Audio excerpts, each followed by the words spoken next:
What you see before you is a simple applet that I built using GeoGebra that gets us to the idea of extrema, both absolute and relative, on a closed interval. I want you to notice that in this applet at f of a we have a solid dot saying that this is a closed interval at that end, that is the point a and f of a is in the interval, and at the other end, the right end, we have the point bf of b. It's also a solid dot indicating that we're closed at this end.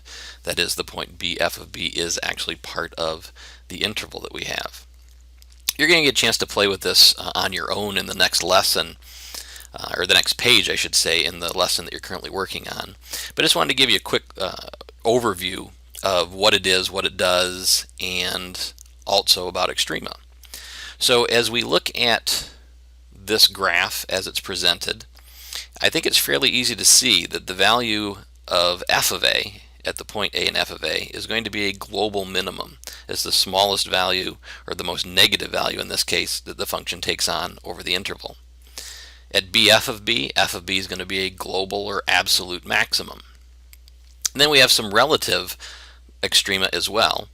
Somewhere around -2, looks like a little less than -2, so a little closer to 0. We're going to see a relative maximum, and somewhere around a half or so we're going to see a relative minimum as well. So we have a little bit of everything. Now you can use these sliders to change things up a little bit. If I move a to -2.6 and change the f of a value, we can now see that we still have an a relative maximum right around -2.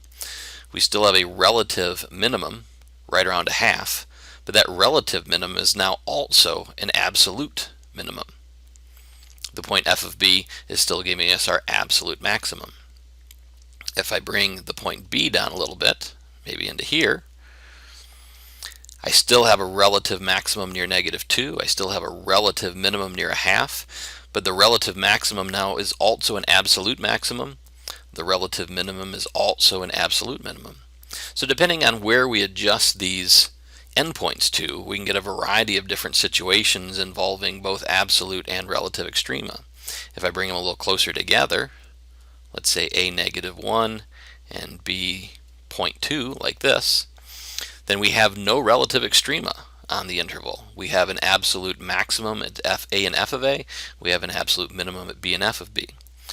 When you get a chance to look at this on your own, you'll be asked to try to rearrange these endpoints to get a variety of different types of graphs with different collections or combinations of relative and absolute maxima and minima. Give it a try, see what you can do. This should really help you to cement your understanding of what they are and how they work. I think one of the most important things to understand as we take a look at this is that the absolute or global extrema, we're talking about them on the entire interval between the endpoints a and b. But when we look at relative extrema, like the relative maximum we have near -2, we only care about relative or local extrema right in the neighborhood around a specific point. So we're not interested in what happens on the entire interval. We're interested in just the point. And that's a big difference in the context of how we approach both the idea of relative and absolute, or if you prefer, local and global extrema.